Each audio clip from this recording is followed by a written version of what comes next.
AMBAZONIA calling. News, analysis, commentary, opinion, editorial. AMBAZONIA calling is a co-production of Africa Freedom Network, the Missions Tribune, and the Compass Free Press.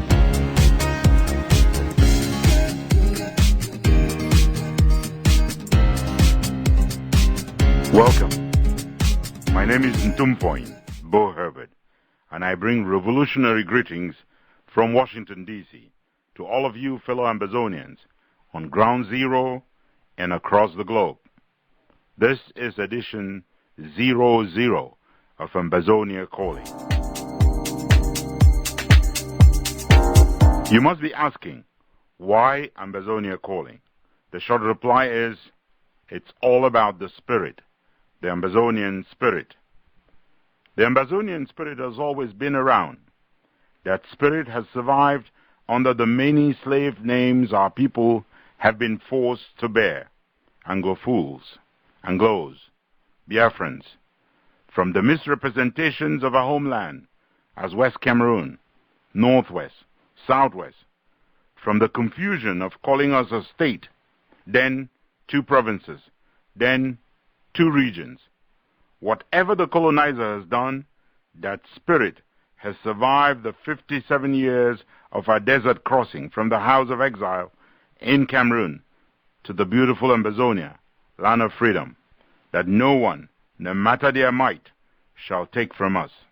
In the same way that miracles are worked in the name of God, the Ambazonian spirit has fought for everything we hold dear. Empowered by that spirit, our people conquered the attacks aimed at destroying the GC, our legal and educational system, paying in blood whenever required. It is that spirit that forced the colonizers to capitulate when they decreed the University of Boya. It is that spirit that roars through Ambazonia today, crying out for unfettered freedom and outright independence and separation from Egypt. More than any other program on the air during Ambazonia's domination and humiliation by Cameroon, one radio program rallied Ambazonians on Sunday mornings. Our people skipped Sunday Mass or Sunday morning worship in order to listen to that one program, one that recognized their yearnings, their desires, their aspirations, that kept hope alive and held out the promise that an Ambazonian dawn was not only possible, but was about to break. The colonizer has kept a whitewash version, an Okrika version, that insults the brave, courageous spirit of Ambazonia. It was at moments of great threat to the survival of our people that bold voices on old-time radio spoke up from the dungeons of La République to give our people hope.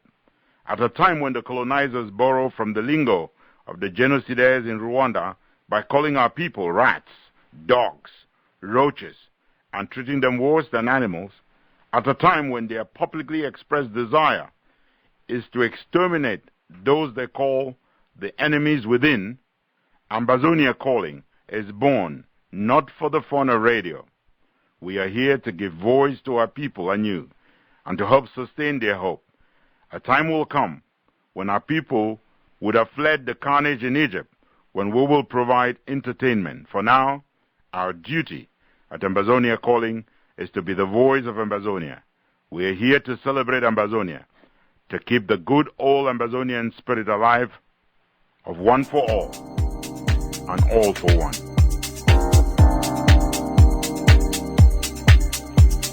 Let us begin this inaugural edition from where else? Ground Zero, where the genocidal violence of colonial Cameroon and its occupation forces in Ambazonia continue to massacre our people. In village after village, hamlet after another, county and state, the wailing of the aggrieved fills the air, as in this audio from Menka Pinyin. Here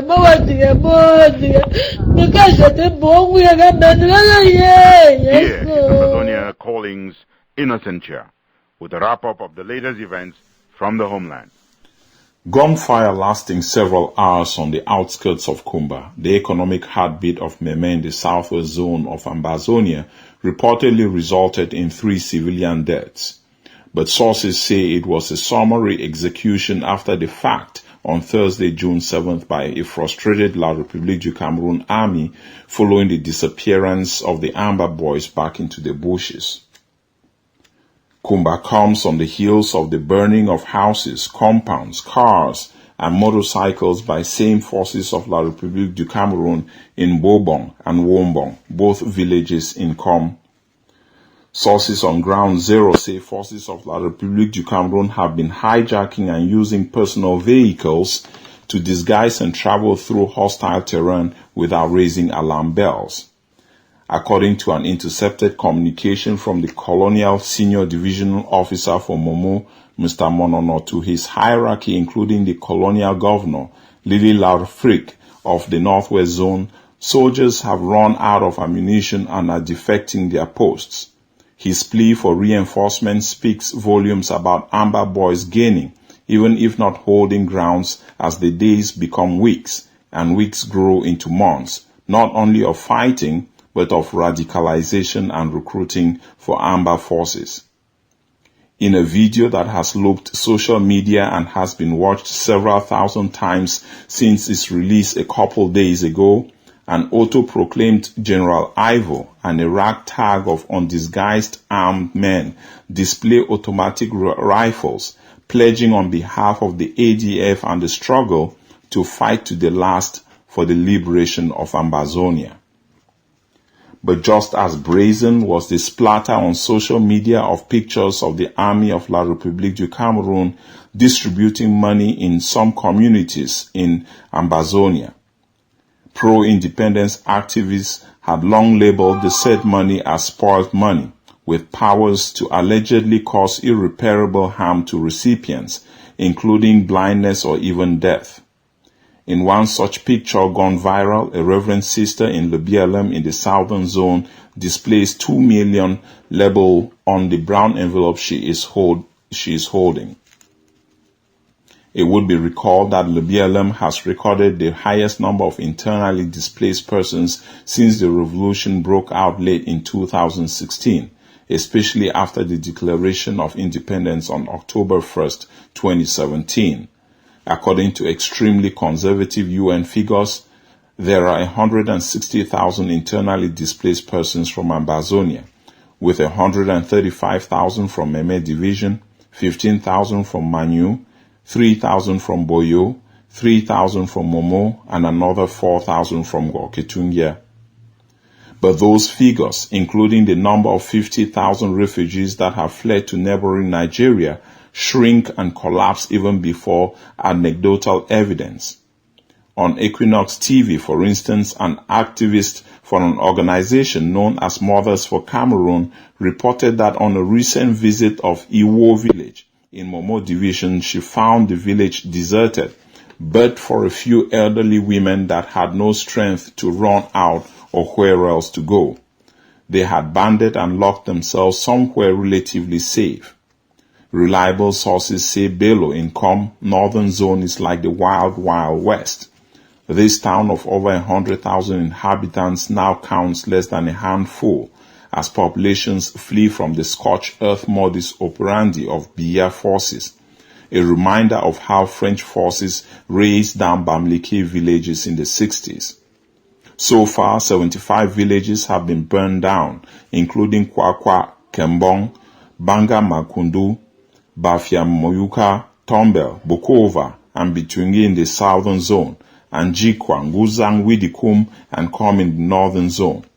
Life is far from ever getting back to normal in Kumbo, Bamenda, Bali, or Menka around Santa, where La République du Cameroon allegedly framed and executed in cold blood over 35 young men and women that he called terrorists. Life is far from ever returning to normal in Boya, Kumba, Mamfe, and other cities in the southern zone. We readily understand the import of another intercepted circular dated June 4th, 2018 from the colonial governor Okalia of the Southern Zone, in which he calls for the intensification of mixed patrols at the multiple checkpoints that are now a part of the landscape in AMBAZONIA. If nothing, the take-home is that AMBAZONIA ragtag forces are making the cost of colonization much more expensive for the colonizers than at any time in the history of the land and the people. And according to some sources, the Amba boys are only getting started. Sources say the plan is to get major cities involved very soon because the burden cannot be that of the villages alone. Innocent Chia.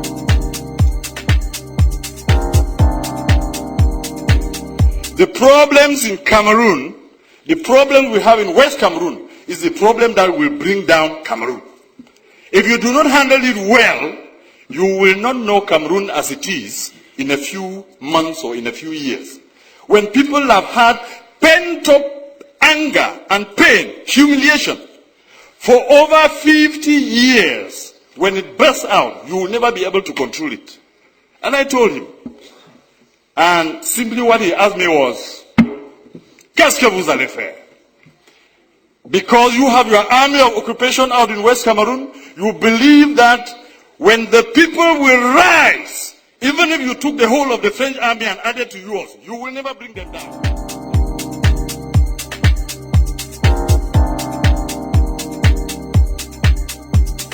One of the videos that went viral this week was that of the colonial police superintendent based in Fundong, Boyo State in AMBAZONIA's northern zone. Speaking supposedly as a hostage of Amba fighters, the colonial superintendent of police makes a confession that very few picked up. He admitted that part of the genocidal plan put in place by the regime of Mr. Biya and implemented by occupation forces all across AMBAZONIA is not only to abduct and massacre our people. The hostage says that the instructions they have received include to slaughter people and throw their mortal remains into rivers in order to avoid those mortal remains from being identified by their loved ones. This is exactly what was happening during the genocide in Rwanda, when Hutu extremists said they were killing and sending Tutsis up the Nile River. Listen to the superintendent of police speaking in enemy language. I want to say that I'm doing well. No one has molested or beaten me. They have fed me. They have given me something to drink. I want to say to the government that what they are doing is not good. They abduct people, kill them, and throw their mortal remains into the rivers so that they cannot be identified. It is not good. I would like the government to do something. We learned this week that Ambazonians held in deportation prisons in La République du Cameroun continue to be targeted for assassination. It is a shame what the superintendent of police and Talangaye prison is doing. Justice will have to be done for Matthias, like Pa Frederick Uwirsi, a brave soldier of the Ambazonian Revolution who died last Friday in Talangaye after being unjustifiably abducted from Kumbo in the northern zone and deported to Yaoundé on 22nd September 2017. The cause of death, according to our sources, is torture, mental, physical, and psychological, and the lack of access to medical attention. May his soul and the souls of all martyrs of the Ambazonian struggle rest in perfect peace.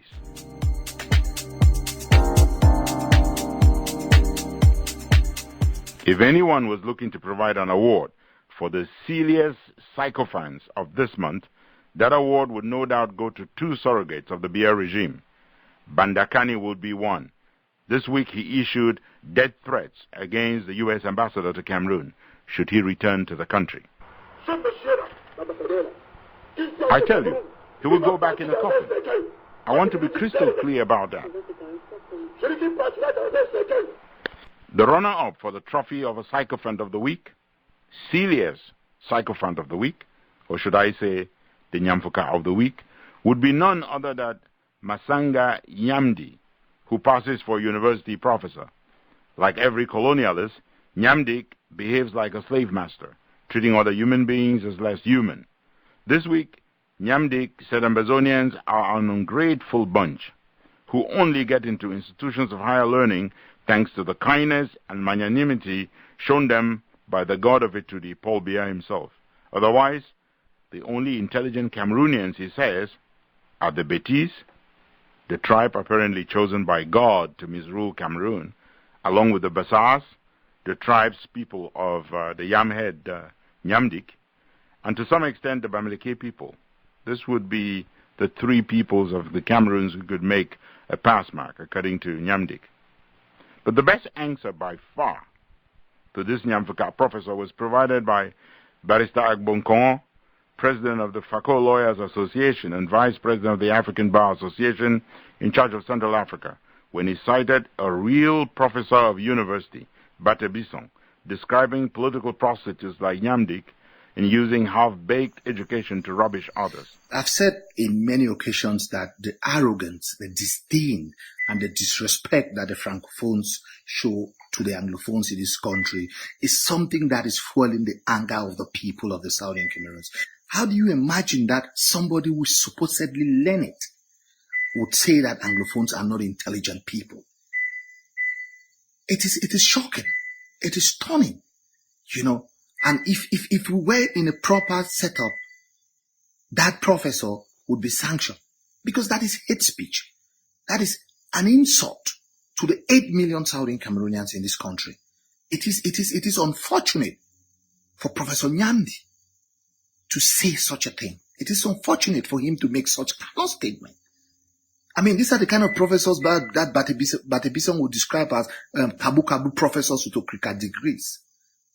You know, we know he's an apologist of the party, of the ruling party, and a man Friday of the President of the Republic, because he always praises him on TV. This is Ambazonia calling. Fighters of the Ambazonian Defense Forces posted a video this week in which they bragged about their growing presence across Ambazonia. According to General Ivo, who says he wears his title like a mantle, Ambazonian fighters share a slogan with the cell phone provider MTN. They are everywhere you go. Like MTN, Red Dragons, Tigers, etc., are present everywhere you go to. Beware, be warned, don't fall a victim. All for one. One for all. One for all. All for one. A lot has been said recently of the United Nations declaring Ambazonia a humanitarian emergency. What does that mean, to be declared a humanitarian crisis? We ask our own barrister Siambe to dig into and provide our listeners some answers. Here's our report. The United Nations recently acknowledged that there is indeed a humanitarian crisis in Cameroon. This, however, begs the question as to what exactly such an acknowledgement means to the people of Southern Cameroon's Ambazonia, who constitute the population affected by such crisis. According to a credible source at the United Nations, this acknowledgement is merely an initiative by UN humanitarian and other agencies to raise funds to assist those in need. However, given that such need has not been acknowledged by the government of Cameroon, even if funds were raised, they would probably never get to the suffering people of Ambazonia. What, therefore, are the chances of the government of Cameroon recognizing and accepting the existence of a humanitarian crisis? Absolutely zero. They are the perpetrators of the genocidal carnage that has led to the humanitarian crisis that has been acknowledged by the United Nations. They are the ones burning down villages and leaving for toast the bodies of grandparents unable to escape from their burning homes. They are the ones slaughtering dozens of young, defenseless Ambazonians, shooting at hospitals and pulling out wounded people to be executed in cold blood, beheading, maiming, raping, and dehumanizing Ambazonians in every way possible. Truth be told, that we at Ambazonia Calling were surprised when the United Nations finally made a statement on the ongoing horrific events and atrocity crimes being perpetrated in Ambazonia, given that although this sovereign territory has been in a quagmire for several years, not once has the United Nations acknowledged the crisis. Instead, some of its officials prefer to wine and dine with the oppressor, the colonizer, and accept gifts from them. The UN spokesperson of French origin and most likely working hand in hand with the government of Cameroon and France, has been known to giggle, choke with laughter, and mock a journalist of good conscience who tried to pose tough questions about the ongoing crisis. The spokesperson has also been known to walk off podiums at press conferences, leaving journalists in mid-sentence. In the face of a recent massacre of Ambazonians by the forces of Cameroon in the northwest region town of Manyu, the UN has claimed that it could not authenticate pictures or videos of the massacre, whereas it frequently and effortlessly authenticates pictures and videos of similar massacres in Palestine and other parts of the world. This blindness, deafness, and inertia of the United Nations leads to the rational conclusion that the United Nations, its Security Council, and humanitarian agencies could very well be in a nefarious conspiracy with Cameroon and France to see the demise of Southern Cameroon's Ambazonia. However, even in the midst of such bleakness, there is hope. We at Ambazonia Calling hope that the United States succeeds to impose its plan to gain direct access to those affected by the humanitarian crisis and to get much needed relief to them, even as others continue to pursue the quest for the complete and total independence of Southern Cameroon's Ambazonia. This is Ambazonia Calling. One of the chief collaborators of the colonialists in Yaoundé, Peter Mafani Musonge, has been sent to Ambaland in the desperate hope that there are still Ambalanders who believe in the one and indivisible whatever. Kolabo Musonge got an earful during the first meeting he organized in Bamenda, chief town of Ambazonia's northern zone. Known until now for his party's support for federalism, Ni John Frundi of the SDF was blunt with Kolabo Musonge, letting it be known that more than 50% of those in attendance, including the SDF chairman himself, would pick up guns and would be gone to the bush to fight for a free Ambazonia if they had weapons. If we were to send these people out and give them guns, half of this crowd would be in the bush fighting. And one of them. Because we can push the war. Frundi explained that the radicalization has been gradual but irreversible. They started with ordinary stones, graduated to rubber guns, graduated to arrows, and when they pushed them, they had to go into the bush to start seizing guns and doing what they're doing today. The situation, Mr. President, has pushed us into that. The late Honorable Prime Minister Augustin Gomjoa must be jumping in his grave for joy and pride at hearing his son, Honorable Paulinus Joa, speak up so bravely and intelligently, beginning by reminding the colonialists that today's terrorists, in their eyes, will be heroes tomorrow. He clarified the difference between who is a terrorist and who in Cameroon today is the terrorist. Mr. Chairman, who is a terrorist? When we get the definition of who a terrorist is, then we will know who the terrorist is.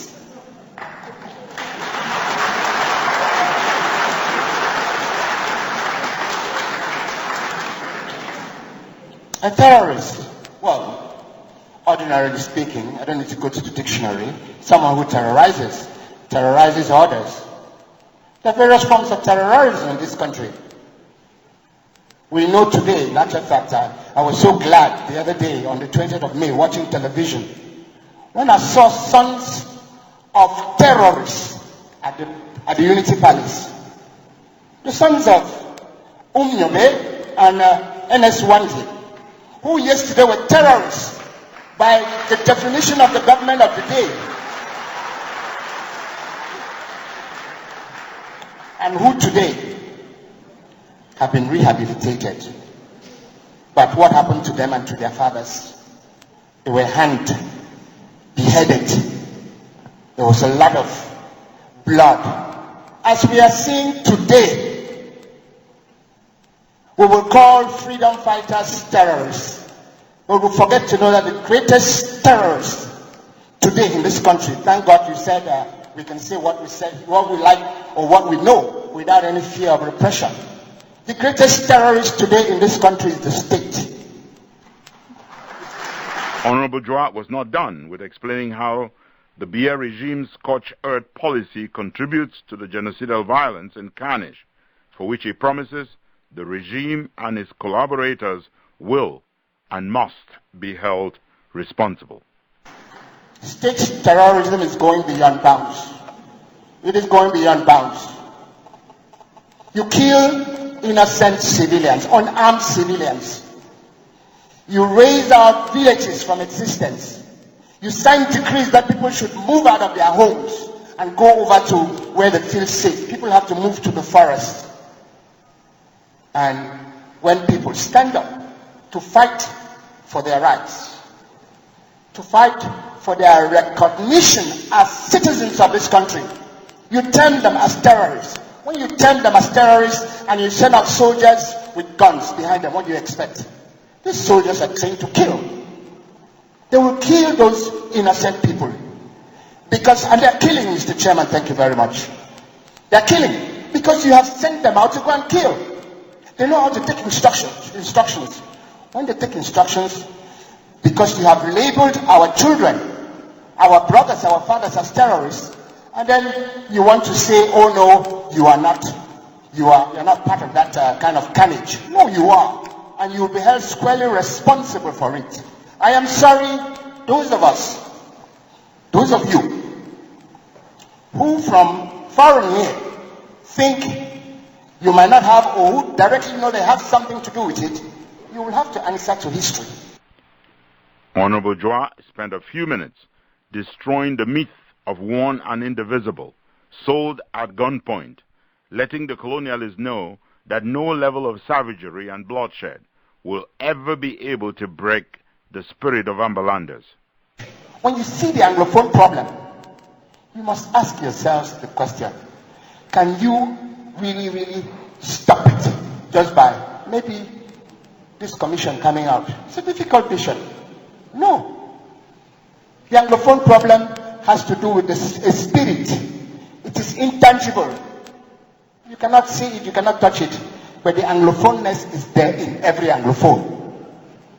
With your permission, to my dear brothers and friends, so many of you up here, I know you, but I want to let you know that all the Anglophones up here, sitting on this table, you are with us in spirit.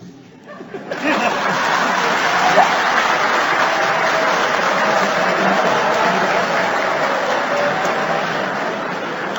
You are with us in spirit. And our Francophone brothers are fully aware of that. Honorable Joa had advice for collabos like Musonge. Those of you up there, if it is difficult, if it is impossible for you to achieve this mission, there's one little thing that I grew up learning, enjoying, the spirit of resignation.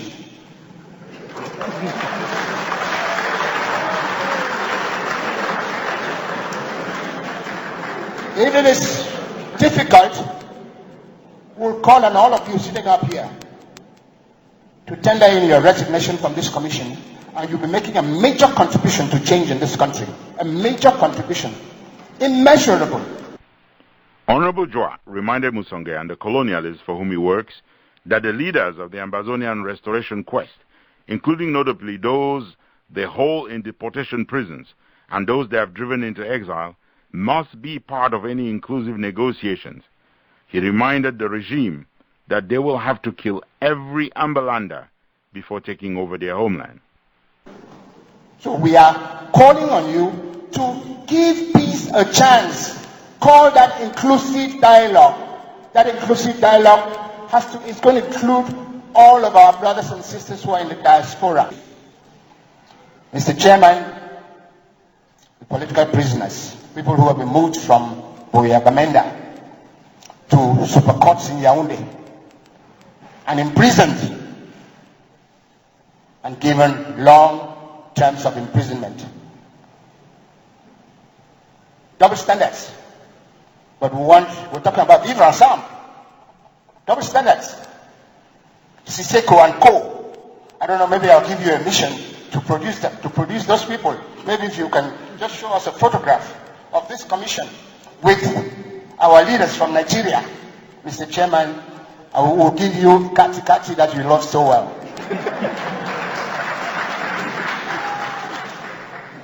Mr. Chairman, I beg you one more time, let us stop the carnage. The amount of killing that is going on.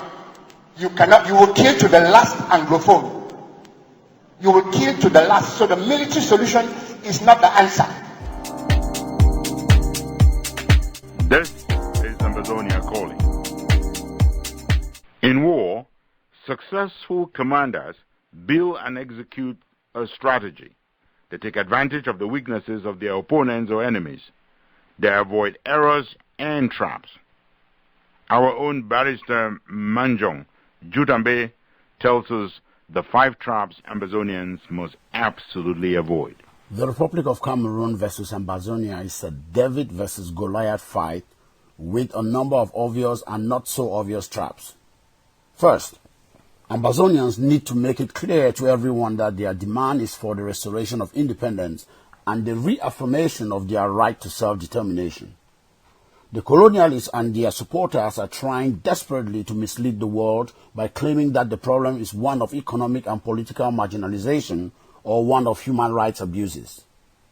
Second, as soon as the colonial forces of Mr. Biya and his sponsor France realize that winning the war against Ambazonia is easier said than done, they will try to name our restoration quest terrorists. This was done for Eritrea during its war with Ethiopia. The ANC in South Africa and Nelson Mandela were named terrorists. Mr. Biya's regime is already trying and imprisoning Ambazonians on trumped-up terrorism charges. Ambazonians must be beyond reproach. This is why any cross-border attacks are a no-go. Calls for Francophones to go home or attacks on so-called 11-province citizens are misguided. So too are any retributive killings. Third, Ambazonia have a sacred duty to make sure that the world understands our plight and understand what solutions we consider acceptable. We must be clear to the world that the Republic of Cameroon is a different country from Ambazonia. It is not 2 of 10 regions of the Republic of Cameroon, not any more than Eritrea ever constituted merely the 14th province of Ethiopia. Ambazonians reject federalism of any kind as a lasting solution based on the past. We also reject confederalism based on the failure of the one tried between the Gambia and Senegal. Fourth, there is a pattern to the ongoing war by the colonialists against our people. Their troops have targeted small, royal, desperately poor and lightly populated villages and towns, where the low population density makes it possible for them to run amok. That is why they have targeted small communities like Kembong, Kwakwa, Belo, Menka, Afap, Nguti, Mbonge, Ekondo Titi, etc., but have carefully avoided going into, for what I would call chop-fire towns like Bamenda, Kumbo, Kumba, Tiko, Mutengene, amongst others. Victory for Ambazonia demands that we mobilize all our people at once and from all communities, just as we did on September 22nd and October 1st. Fifth and lastly, Ambazonians have to avoid the trap of elections and electioneering. Any and all Ambazonians who, for whatever reasons, submits to Yaounde's call for an election should understand that their participation will validate Mr. Biya's re-election. Ambazonians need to focus instead on doing what is required of them for our homeland to be recognized by the international community. This is Ambazonia calling. The events of the last 2 years in Ambazonia have unfolded at such dizzying speed that it would help to be reminded of the road traveled from the very beginning. And here's our own Jude Ozugen with where we are coming from and where we are going. Every Ambazonia in today's revolution is riding a wave on the soldiers of supergiants. No individual is more deserving of mention than His Royal Highness Gojidinka. He lit the first spark of the light that is today leading Ambazonia from the depth of colonial darkness into the light of international sovereignty. Von Gojidinka wrote and published the New Social Order in 1984. 2 years earlier, Von Gojidinka had obtained a ruling, SCB 2892, of the Bamenda High Court in favor of Ambazonia as the successor state of Southern Cameroon. In 1984, the Biya regime seceded from whatever union they ever wanted to claim existed. Held under house arrest, arraigned on trumped-up charges before a military tribunal, condemned and jailed, the Fon fled into exile, leaving other proponents of the restoration quest like Abel Mokong, Molanjo Litumbe, Augustine Dangam, Justice Ebong, Kevin Gumna, and Professor Carson Anyangwe to never take their feet off the gas pedal. The gallant efforts were rewarded by Communication 266/2003, filed in 2003, and the 2008 Africa's Commission ruling recognizing Ambazonia as a people different from the people of French-speaking Cameroon. A litany of petitions and memoranda seeking the restoration of Ambazonia have been addressed to the UN, the AU, the Commonwealth, and many governments. These efforts have regrettably been met with a studied silence. On an official visit to the Republic of Cameroon on May 20, 2010, the President of the UN General Assembly, in an act of great symbolism, presented two maps, one of the Southern Cameroons and another of the Republic of Cameroon, to poor Biya of Cameroon. Biya ignored this coded message, but the young took note. From a safe distance, until 2016, a generation led by the likes of Manyu BBC signaled that the old order changed, yielding place to new. Manyu BBC soon became an emblematic embodiment of the quest, renamed the Coffin Revolution. Court-martialed before a military tribunal, his defiance during court hearings has witnessed to the determination of Ambazonians. A roadmap published at the end of 2017 laid out the key steps on Ambazonia Road to Restoration Day, October 1st, and mobilized Ambazonia in an unprecedented manner. The failure to implement certain aspects of the roadmap has most likely harmed the restoration quest, notably by preventing a clearer reading of how many Ambazonians preferred independence over federalism or instance. One thing is certain: support for independence grew steadily in popularity. By October 1st, 2017, it had reached fever pitch. Millions of Ambazonia joined in peaceful street celebrations of the symbolic declaration. In principle, exhausting the roadmap to restoration should have been followed by strategizing on and adopting a new roadmap to recognition. Liberation movements have been split on which strategy will work best, with the self-declared interim government arguing that winning recognition for itself and allegiance from all groups will make recognition for Ambazonia easier. Other groups, like the Ambazonia Recognition and Collaborative Council (ARC), has engaged the international community tirelessly, focusing more on winning recognition for the plight of Ambazonia than pledging allegiance to an interim government. Beyond ARC, as a coalition, and in keeping with the spirit of collaboration adopted at the conference earlier this year, other member organizations of ARC pursue their own agenda, including in the field of diplomacy. The last such move was by SCYL of Dr. Ebenezer Akwanga, which recently engaged the African National Congress on behalf of Ambazonia. Apartheid is not over so long as Ambazonia is not independent, Dr. Akwanga told ASC official during their meeting, one of many to come as Ambazonia seek recognition as Africa's youngest nation.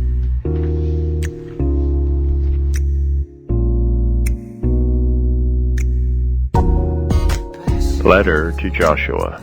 Dear Joshua, long time no write, no see, no hear, no talk. Geez, so much has happened since last I wrote to you. we were still broadcasting from the radio house at Longkak. That was when we could still write letters.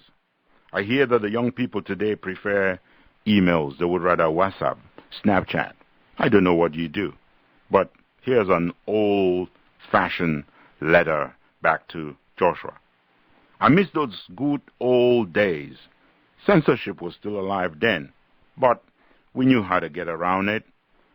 Social media was limited to the conversation you could have over a beer in the neighborhood bar, in the chicken parlor, or over a bottle of some great kwacha. Those were the days when the mere mention of the name Jean Fauchivet gave so many people a heart attack. John Frundi was still threatening to form the SDF, or whatever that his party is called. Did I hear that you have now done so much rapprochement with Frundi that his SDF now holds his own convention in the same hall as the Chop People Their Money Party? And what is this I hear about you throwing your entire cabinet in prison? Prime Minister Inoni, Secretary General Marafa, your private doctor Tito Sejoa, your ex-propaganda chiefs Mendoze and Amadou Vamuke, everybody is in jail. At this rate, those who think that all 40 thieves are already in jail, except for Ali Baba himself, must be right. Think of it.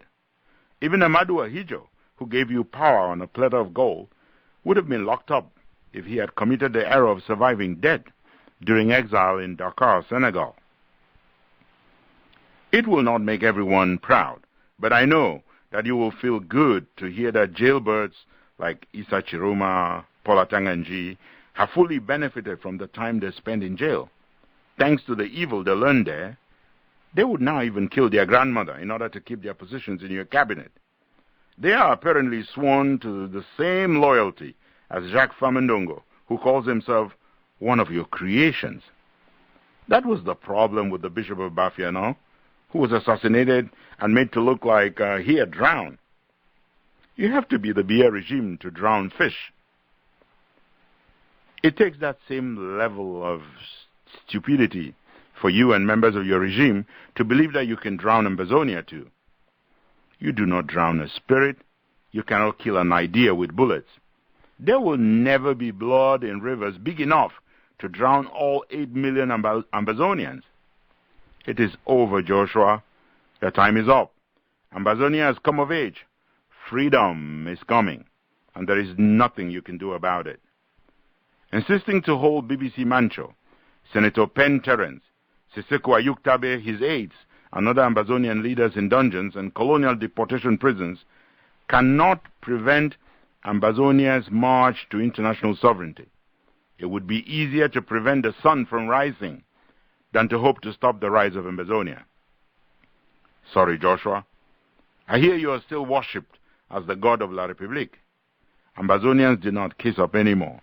Whenever you insist that Cameroon is one and indivisible, please remember that AMBAZONIA too is one and indivisible. Tell your master in France that the game is up. AMBAZONIANs have called your bluff. And as your people would say, Allez-y.